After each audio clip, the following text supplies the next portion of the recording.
thanks, Jackie, and thanks, Hiatt Career Center, for asking me to be a part of this. I'm always happy to help other IBS alums in anything that I can, since they were such a great help for me while I was going through the IBS program and the career search myself.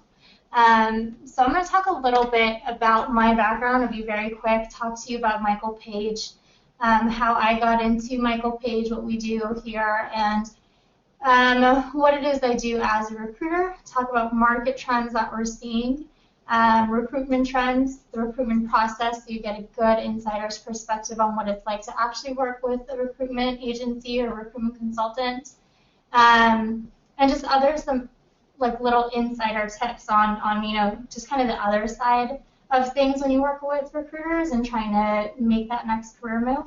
And then we'll open it up to questions at the end. So feel free to, I believe it's a chat system that they have. So if you have questions, feel free to write them in, and I'll go through them at the end.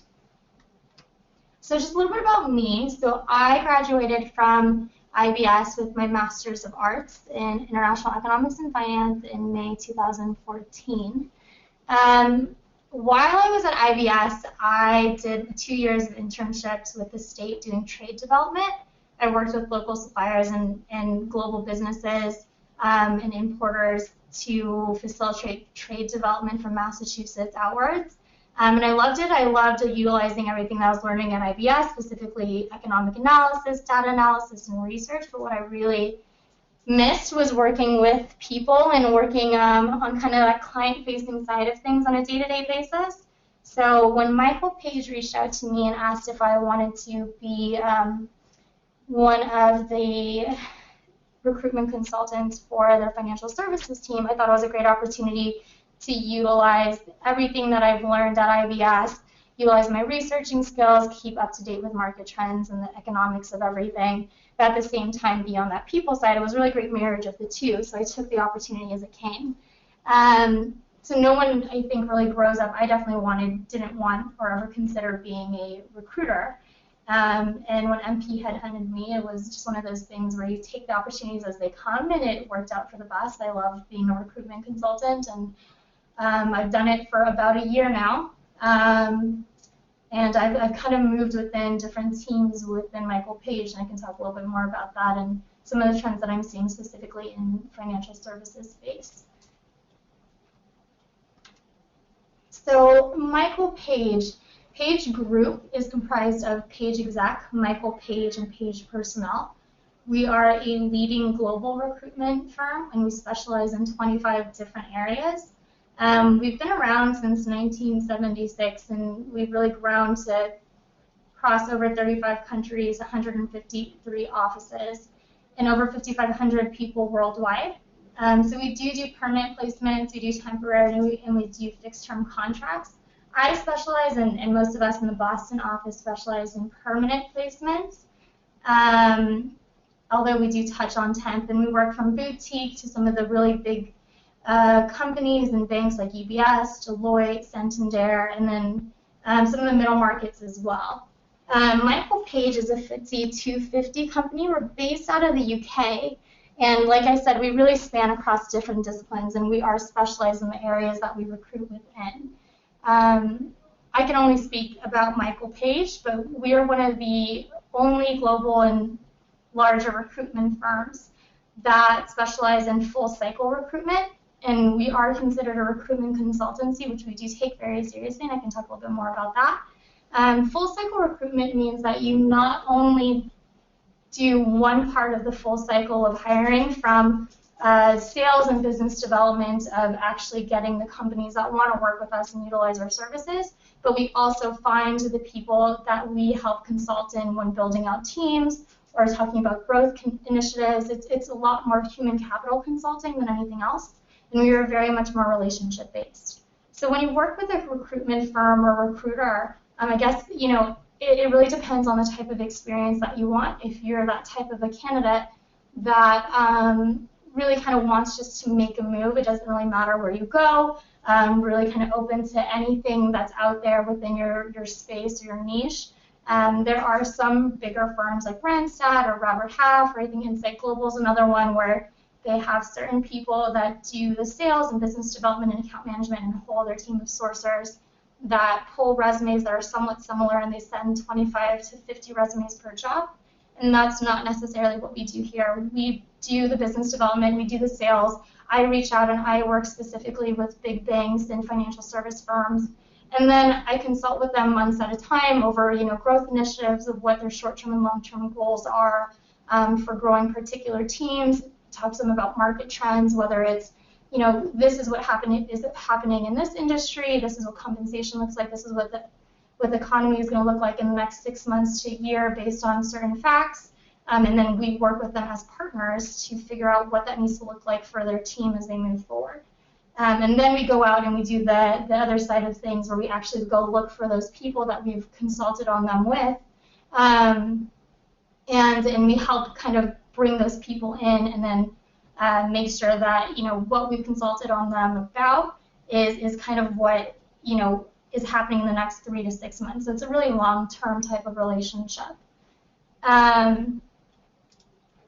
So disciplines that we cover, again, here in Boston, we cover across, I think, 12 disciplines.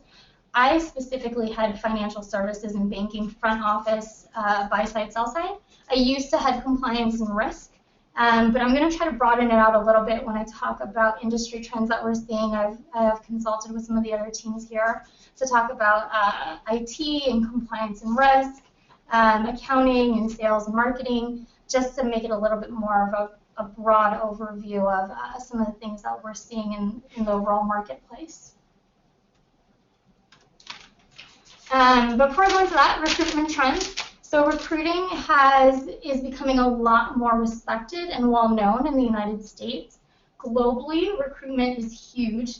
I know in the UK, saying that you work for Michael Page is equivalent to say you work at like Deloitte in strategy consulting or any of the big fours. It's a huge industry there, and Michael Page leads at least the UK market.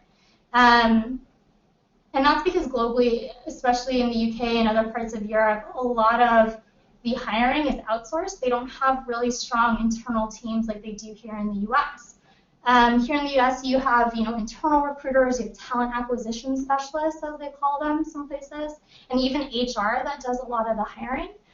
Whereas in the UK, in Europe, and other parts of the world, all of that is outsourced to agencies. But within the last 5 years, since the financial crisis, the recruitment industry has really boosted up. And it's just based on strength in labor markets, rising corporate profits, a lot of restructuring internally, management restructuring and expansion following the crisis. And with that, it's also, we've seen a lot of teams that are being built out that are not necessarily looking for potential or those transferable or soft skills anymore, but real technical backgrounds, which is hard for internal recruiters and HR to do because they're spread so thin. Internal recruiters and talent acquisition specialists, they not only recruit for their company in IT, in sales, in marketing, and in finance.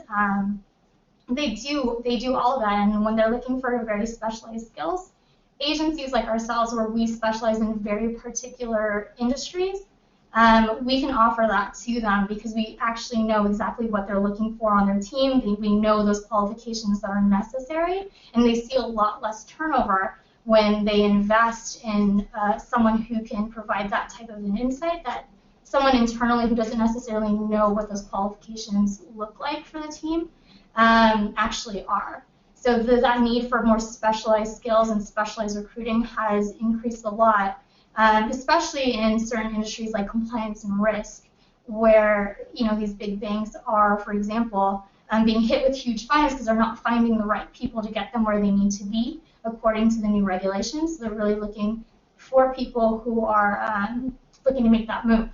So global staffing market in 2013 was worth about $416 billion.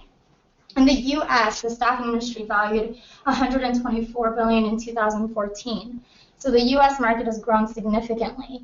And when I talk about these specialized skills, a huge shift in recruiting has been in trying to acquire passive talent. And what that means is people who aren't necessarily actively looking, putting their resumes on job boards, reaching out to recruiters directly, and basically unhappy in the position that they're in now. But people who are happy in their current role and who are more interested in an opportunity that comes to them as opposed to really looking out there for what's next. And I know for 72% of talent acquisition leaders in the U.S. say that this is a top priority, and I can definitely vouch for that for the people that I look for in a place as well. A lot of them have been passive talent as opposed to more active. And with that as well, recruitment trends, the biggest shift that we've seen is social professional networks. I think that almost 95% of everyone that I've placed this year, and I've placed maybe 50 or so people, have been off of LinkedIn, have been off these social networking sites, have been through networking events and people that I've met and people who've referred me to other great people. So it's definitely a little bit of a different industry than I guess it was 3 to 4 years ago. And I'll talk a little bit more about that as we go along as well. So market trends. Some of the market trends that I'm going to cover: compliance and risk. That's something that I headed when I first joined Michael Page. Front office, sell side, buy side is now the space that I head now. Technology, sales and marketing, accounting and finance, these are all some of the big disciplines that we specialize here in the Boston office. So compliance and risk, increasing regulatory demands by the Fed has led to both community and global banks alike to strengthen their risk and compliance teams. What we're seeing is they're really moving away from generalist compliance and segmenting into more niche areas such as AML specialists, BSA specialists, people who focus purely on operational risk. I know that there are some regional banks that used to have one umbrella compliance/risk team, and they're now separating those out, which was a big thing that we consulted on them about, so that they have a more specialized outlook on what like regulatory compliance versus operational risk and more of the technical skills and processes. So that's something that we've seen a lot of. What else? So a lot of the increasing regulatory demands have also affected how much state banks can hold in risky investments. So we've seen that a lot in the front office areas as well. Big banks or big firms like Credit Suisse are moving more towards a fund of hedge fund strategy. So we've been actually building a lot of fund of funds and hedge funds out because we've seen a lot more fundraising to invest in hedge funds due to regulatory limits like the Volcker rule and how much equity a US-based bank can actually have in hedge funds and private equity and other risky investments. So we've seen a lot of movement in that area as well, and we've done a lot of building out of these fund of funds specifically in the last year or so because a lot of these bigger firms are stepping into that opportunity. So these regulatory demands that have kind of come up in the last couple of years have really affected areas across the business. Another one is IT. A huge area for us right now is security. Federal regulations are requiring an expansion of security departments and rising needs for third-party risk professionals in the IT space as well. So cybersecurity has become a huge issue, and we've seen a lot of movement towards a rising need for ethical hackers and penetration testers, and people with certifications like the CISA, the CISSP, and then compliance and risk, the CRMA. These are becoming more and more in demand, so you see a lot more people going for these certifications to help them stand out and become a little bit more specialized in certain areas. In sales and marketing, we have, in the sales department, we see a lot more movement for junior candidates. Every company right now is looking for the same skill set with people with 3 to 5 years of sales experience. The problem with sales is it's kind of, it goes both ways. You're either hitting your targets and you're getting paid huge bonuses and you're getting big bases as well over the commission to keep good salespeople because they are hard to come by. And then you see people who don't hit those targets and are moving every year or two. And it's become one of those industries where people are moving quickly and they're moving to companies that aren't necessarily the best company or opportunity but are paying more and more because it's becoming harder and harder to acquire really strong sales talent.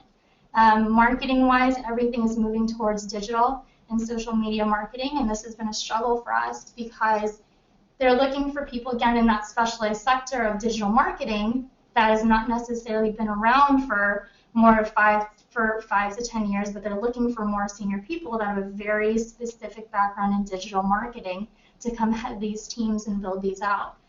And they're not necessarily taking, again, that potential or the those transferable skills and soft skills and looking for people who can really hit the ground running. In accounting and finance, we saw a huge demand for junior candidates. And when we say junior, we mean 3 years of experience usually. And we've seen a lot of movement from public accounting looking to move into the private industry. So public accounting is really in the highest demand, not only in corporate finance and accounting, but also within private equity accounting and the financial services space as well. Upturns and acquisitions in the medical device and manufacturing were big reasons here in Boston for the creation of these junior positions, as more accountants were needed for basic transactional responsibilities, affording managers the time to work on more complex projects. And back to front office, sell side, buy side, kind of touching on that.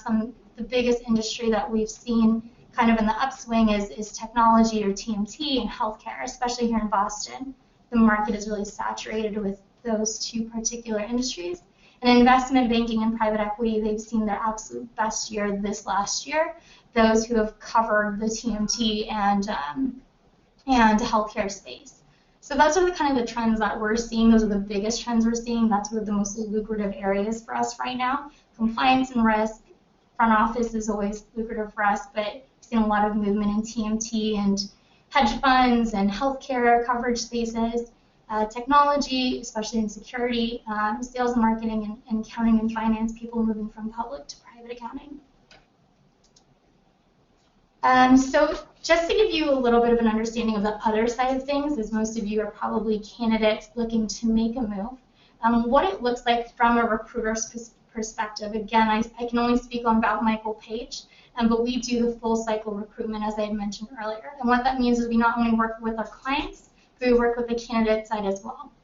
And what it means as a recruiter that works for candidates or for our clients, we do business development. We get new clients, we get repeat business, we sell our services to be able to build out teams and to be able to consult on market trends and growth opportunities and compensation.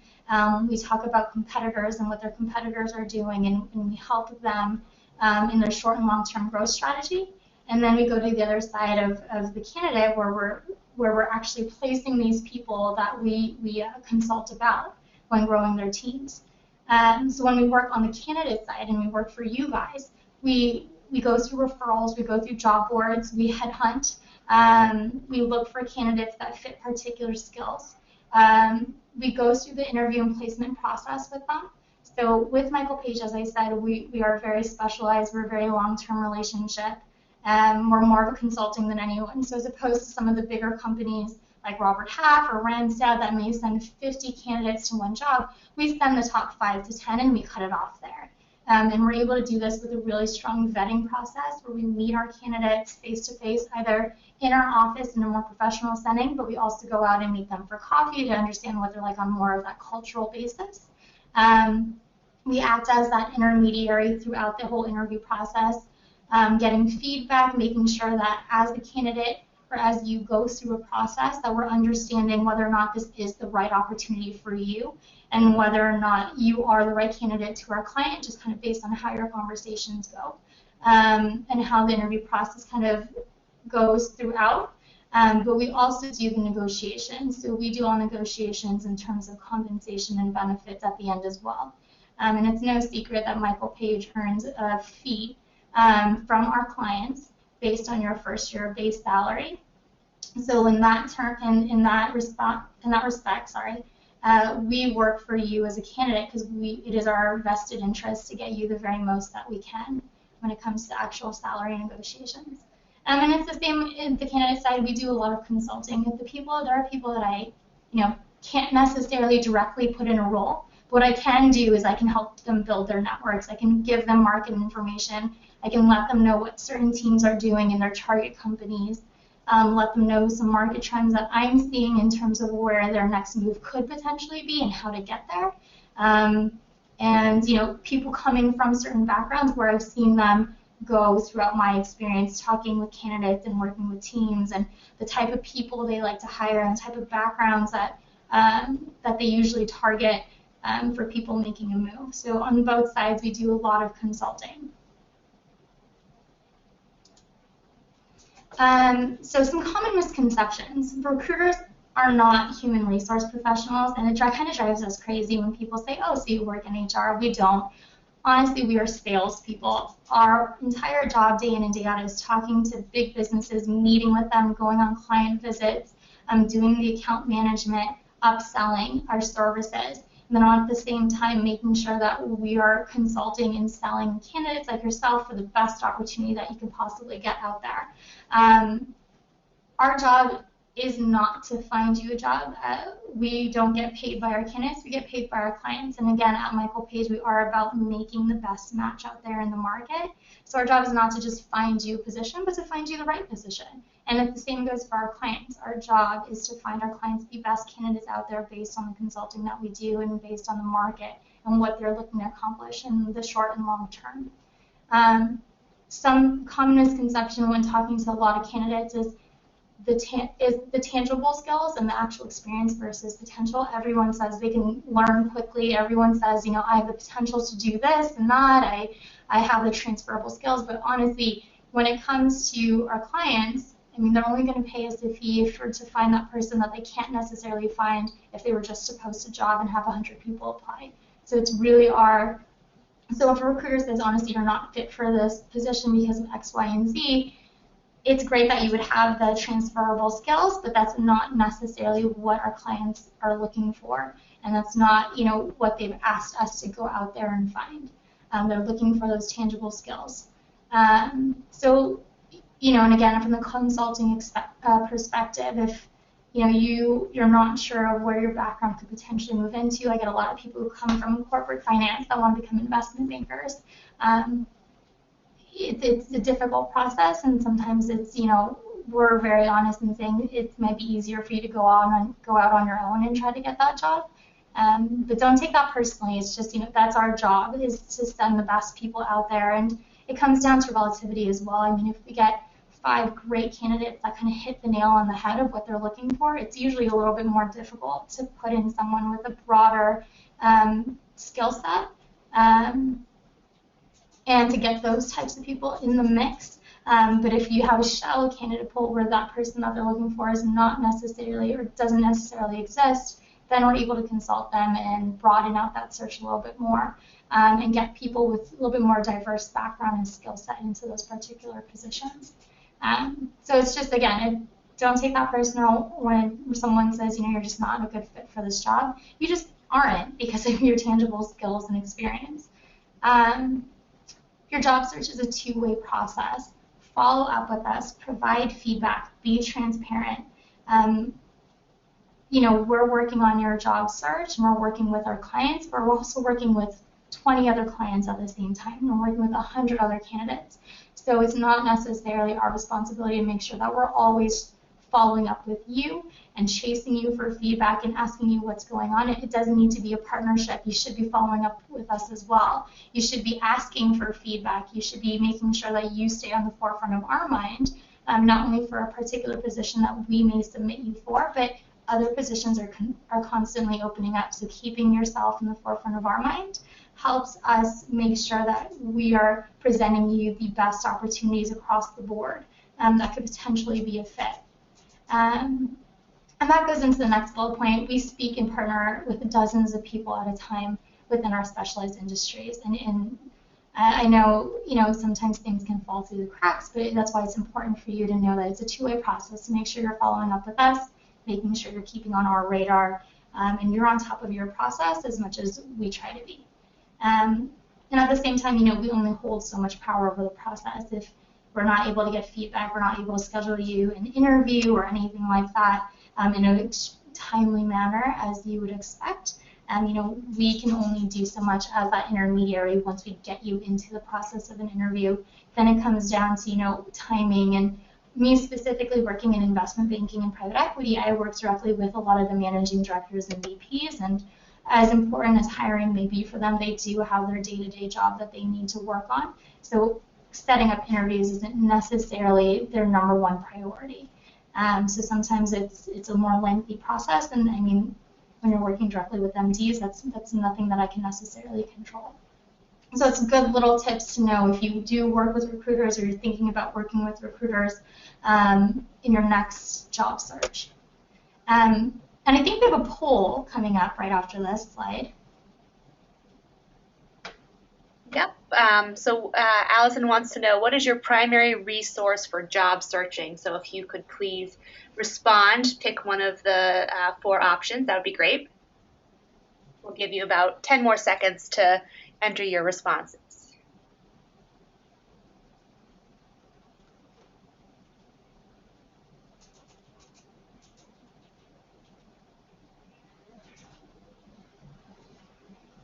All right, I think we have most people in, so let's see what our results are. Allison, can you see our results? No, but I think I have to click this button. Okay, I'll just share with you the breakdown. So Okay. The first one, the Michael Page website or a similar recruiter site, was 6% respondents. LinkedIn got 38%. Job board was 44%. And the company's own website got 13%. Great. So it's good for me to know this, and it's great insight for you guys as well. So when you apply to a recruiter's website, I think that's something that gets overlooked a lot. But it's great to go on there because when you apply through the recruiter website, although we do post on job boards and LinkedIn, you get a really good sense of very similar jobs within that space that you're looking for that we're working on. When we get a resume for any particular job, it goes into our system, and we're able to look at you not only for one job that we're working on, but a number of different jobs. And as a specialized recruiter, so if I work on a number of different investment banking jobs, private equity jobs, M&A advisory jobs, being able to see your background, if you fit for one, you probably fit for 2 or 3 other ones as well. So it's definitely one place that I would say is overlooked, and you should definitely utilize a little bit more. Job boards, whether that's you're applying for a job through Indeed or you're putting a resume up there on a job board, that's another great way to get some traction in the market, is not only applying but putting your resume up on a job board, because those are areas that we look in as well, just to kind of see what the market's looking like, what type of people are looking for a new opportunity. And company websites are honestly a little bit more difficult. When you apply for a company website, again, that goes into HR or internal, which is not as efficient or effective. They usually sit within their portal system for quite some time before they actually look through it. The way that it works is that companies, and again, I can only talk about financial services and banking, but for example, a big bank, once you apply to their system, it sits within their system, and they only look through them for the first 1 to 2 months of the position being opened before they open it up to recruiters. And then they stop looking in their system and start doing referrals, and they start pulling just the resumes that recruiters send them. Because again, we go through a really strong vetting process. We only send them the best, maybe 10, 20 candidates for a particular role, so they don't necessarily need to go through and look at those hundreds of resumes that they get on a regular basis. They don't have to sift through those because we do that for them, and we are sending them the best candidates out there. So just so you guys know, when you apply to a company website, especially if the job has been open for quite some time, the chance that they're actually going to see your resume within a good amount of time is really slim. And at the same time, a lot of recruitment firms, not only us but others as well, we have an agreement in place that if you apply to a job directly, or you're within a system for a company within 6 months to a year, we can no longer actually present you for a role. So the best thing you want to do is actually go through a recruiter website first, because we get you in front of a hiring manager as opposed to you sitting in that black hole of online applications. And people miss out because, we can't present you directly, and they're no longer going through their system anymore going through hundreds of resumes. So again, another reason to kind of use the recruiter website first before going off and applying directly to 100 jobs at a particular company. So thanks for participating in that. So kind of follow off that, from a recruiter's perspective, LinkedIn is definitely the #1 place that we go to find great passive candidates. So what that means is if you don't have a great LinkedIn profile, we will never find you.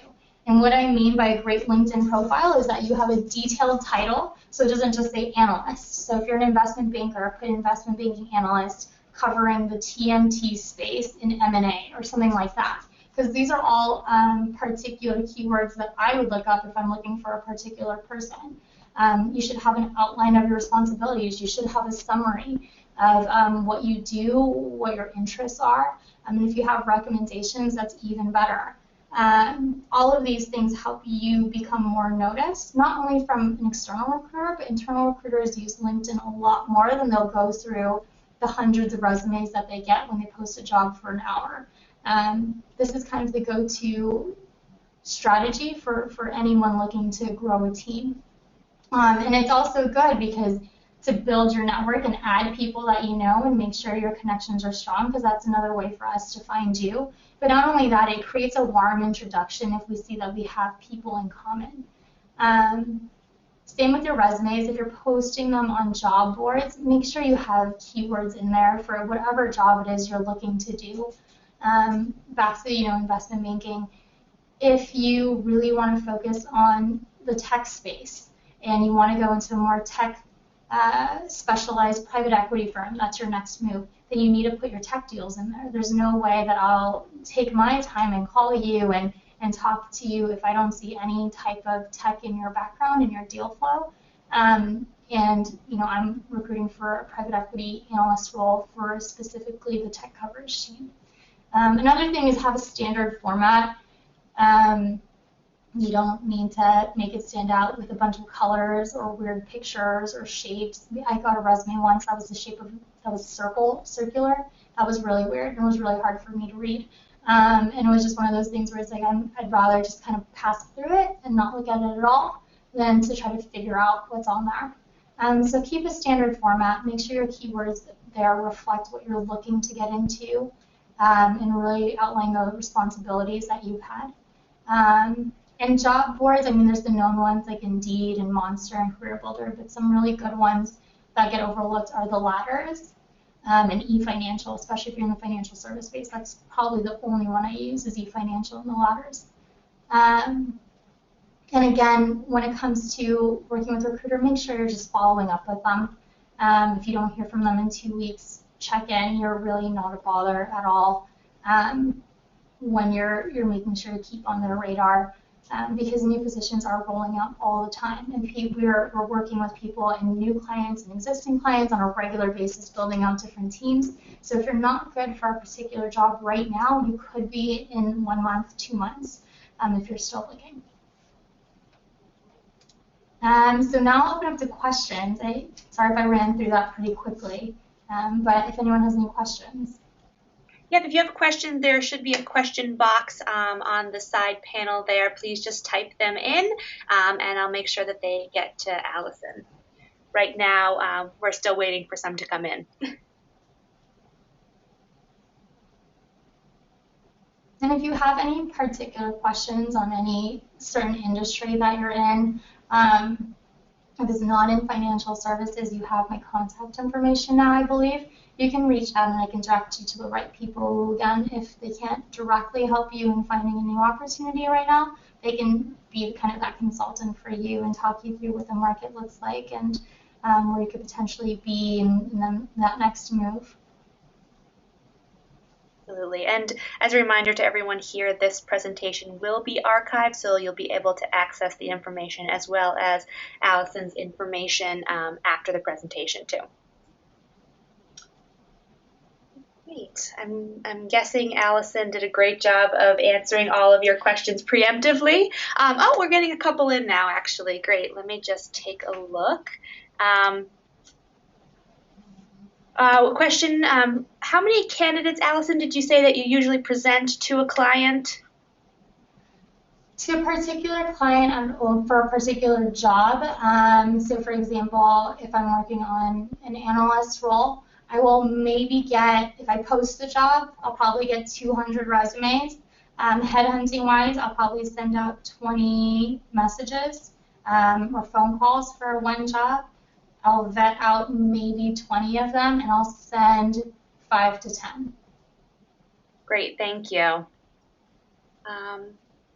Can you talk to the audience a little bit about how the salary discussion goes? And sure. A question about, I guess, someone who has previously worked with a recruiter, that this was one of the first questions that they were asked about salary. Yeah, so we do ask that proactively from the beginning of your search, because one of the ways that compensation is distinguished at the end is a big part of it is going to be off of your previous base salary.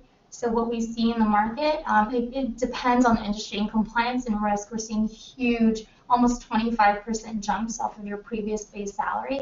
But overall, the market, you'll probably see 6 to 8% jump.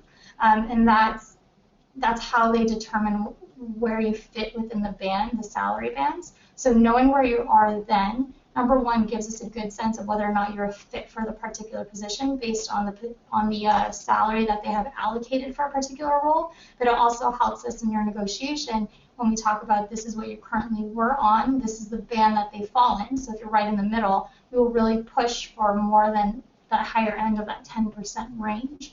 Of course, that's discretionary, but that's usually how the conversation will go. We'll talk about your background. We present the different areas of not only what you would bring into the team, but what they were initially looking for, other people within the market and what they were lacking, as opposed to what you can bring in. And we'll work on market-wise for someone of your years of experience and your technical skills, what other people in the market are making, and then that way we're helping to negotiate you the best offer possible based on the market. So it's always difficult when we get a lot of pushback in the beginning of what you're making, because it really is something that our clients will ask us up front, do they even fit in the salary band that we have?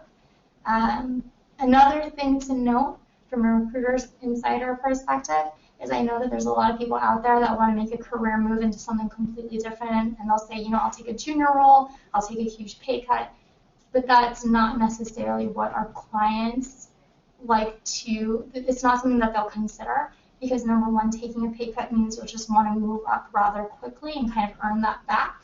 And the way that it is structured internally, you do need to be there for a certain amount of years before you can get certain pay bumps. And internally, you get paid a lot less when you make a move upwards than you would externally. So when you externally, you'll see maybe, again, 6 to 10% jump, but internally, you only probably get 2 to 5% when you make an internal movement. Excellent, thank you. Just a question about the salary follow-up.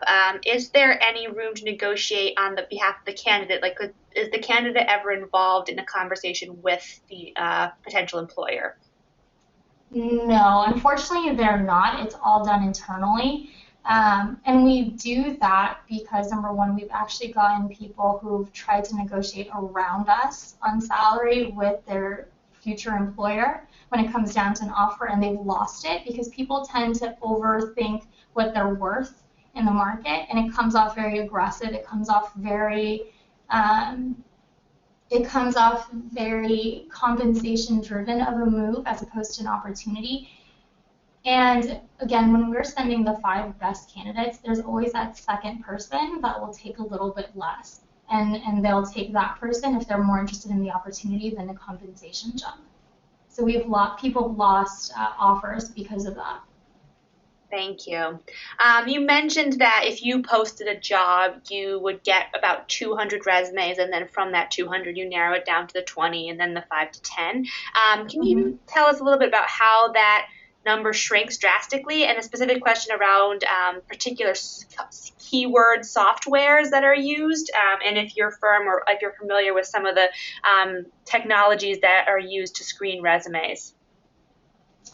Okay, so if I forget a question, just remind me which ones I forgot. But, so the vetting process, we get 200 resumes, especially when it comes to my field of investment banking and private equity, because everybody wants to be an investment banker regardless of their background.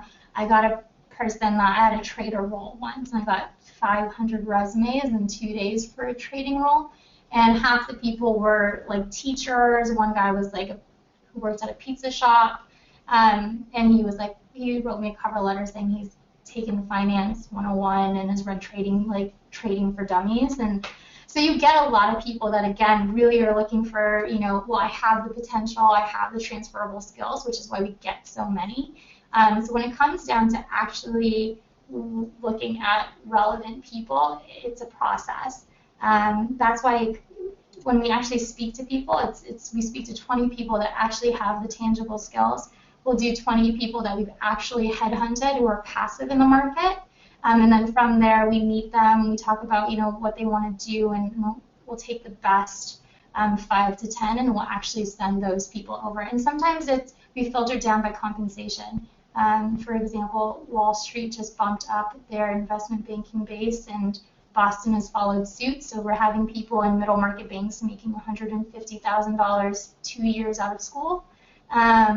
And then, if they want to make a move to a bank that's in a bigger platform or better deal flow, but they can't afford to pay Wall Street tier, I mean, that right there is one way that we filter it out. Or coverage space. If, we're working with someone in the healthcare space and people are specifically have deal flow in financial institutions or healthcare and they really need that industry knowledge, that's another way we filter.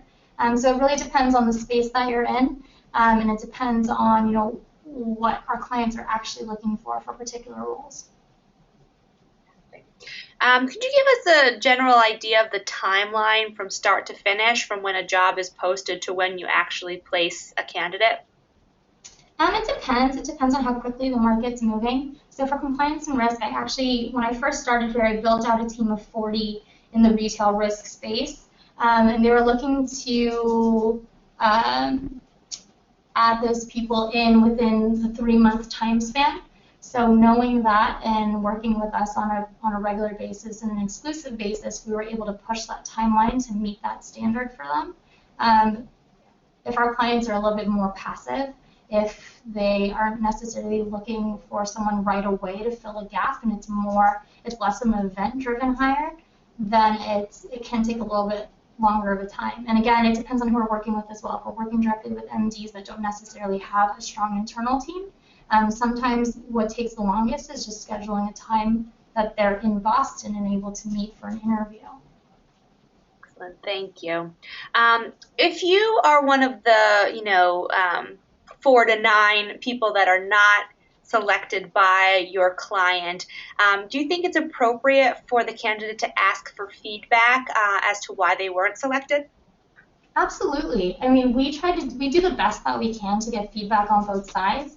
So we talk to our clients for feedback, and we get the candidates' feedback as well to make sure there's full transparency on both sides. And we act as that intermediary to make sure, if we try to shed or represent our candidates in the best light possible. So if something they say, like, honestly, this job was crap, and I hate the hiring manager, if we're giving that feedback to our clients, we don't say that. So being that intermediary, we try to present you in the best light possible, because if other positions open up in other teams or a different hiring manager is looking for the same type of role but within their team, we want to be able to put you forward for that as well without burning any bridges. So we try to create as much transparency as possible on both ends, but I mean in the best way that we possibly can. And sometimes that when you're working directly with a hiring manager, that's difficult to do. Giving that real feedback or hearing that directly from a candidate, you feel like you don't want to say too much, or you don't want to be too honest because you're afraid of missing out on this position or burning any type of bridges, and that's kind of where we come in. we don't, again, back to we don't have full control of the process all the time. Sometimes we don't get as much feedback as we would like, but we do the best we can to again have that kind of transparent process throughout all of the interviews, not just your first one or your last one. Thank you. We have a question. Is there a master list somewhere for people that are interested in other industries or finance as well to kind of find recruiters that are a best match for their interests? I don't know of any online resources. Honestly, if you do a Google search, you could pretty much find certain, like Robert Half will list off certain people within certain groups that they're in, and we do too. I mean, it really depends on what you're looking to do. But even if you just look on Indeed and you do or Career Builder or whatever, and you search a particular type of position, you'll see that a lot of the postings aren't from the actual company, but they're from recruitment firms like us. And that kind of leads into when you reach out, I get LinkedIn messages from people who've applied to my jobs on job boards. Make sure that you know that we're a recruitment firm, not the actual company, because it leaves a really bad taste in our mouths when we see oh, I've done so much research on Michael Page, you're so great, your culture is so great, I'd love to work for you as an investment banker. It's but I'm not an investment bank, we're the recruitment firm. So make sure you're doing your due diligence and you know that if you're applying for a job within a company or with a recruitment agency that's representing a company in a position. Excellent, thank you. We have a question. If you could have done anything differently at IBS, what would that have been? Anything differently at IBS? If at all. I don't know. I mean, maybe if I wasn't so happy in my current job, I would definitely have something more to say. But I definitely utilized, I would say, IBS to the best of my ability. I interned, I did the field projects, I was part of a lot of the clubs, I went to all the networking events, so I definitely think that I did a lot during my time there, and anyone maybe who's on here who's still at IBS who's not doing that, that's definitely a way to do that. But I guess one thing is utilize the alumni more. I think I relied too much on career services and their insights and their perspectives on the market as opposed to actually talking to people who were in the market. And I think sometimes I was too afraid to reach out to companies and to people for informational interviews. And one thing that I've learned, at least at my time here now, is that I wish I had this insider perspective when I was applying for jobs, and I wish I knew why I would not get calls back for all these different jobs that I'd applied to, and it was really discouraging. But now understanding why, it helps a little bit. And something else that I've kind of learned in this is that people love to talk about themselves. So when I'm out meeting clients and candidates or whatever, you ask an open-ended question. They really like to talk about what they do, and you get really good insight that way. Because people tend not to filter so much when they're out drinking a coffee or a beer with you just for an informational interview. Great. We have a few more questions that I think are more applicable just on a one-on-one basis, so we'll get back to a couple of you just directly. But I think that we've answered most of the questions that were applicable for the entire group. So any last question? Now would be a good time. We'll give you about 10, 15 seconds to submit any last questions you'd like for Allison while she's here on the line. One question, would you recommend also searching for positions in Europe and Canada or stick within the US?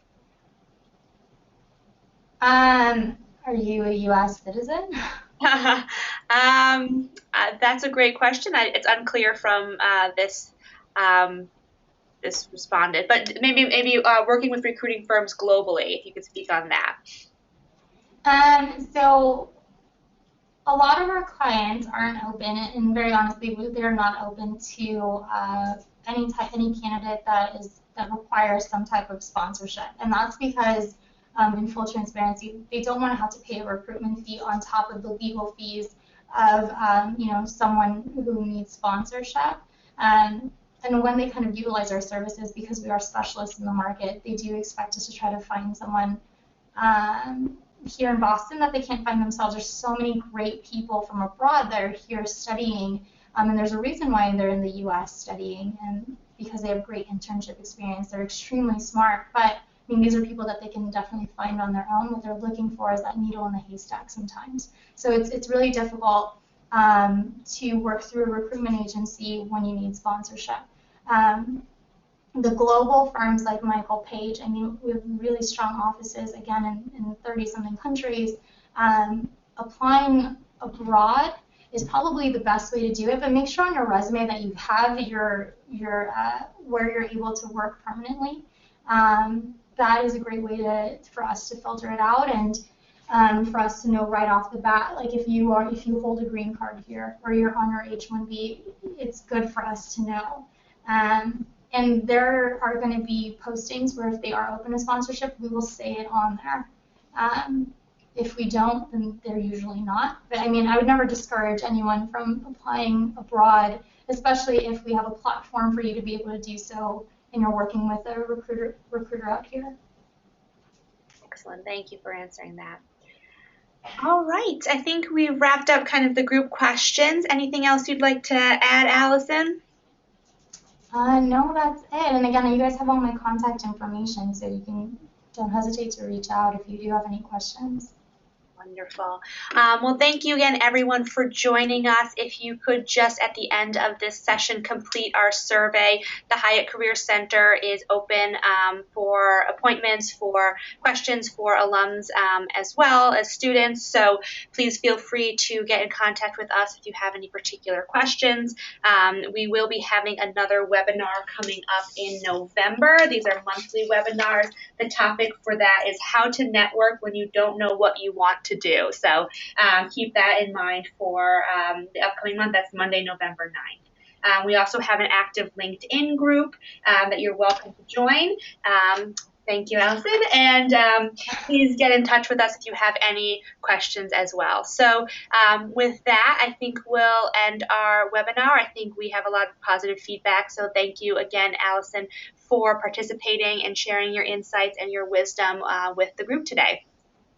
Yeah, thanks for having me. All right, take care.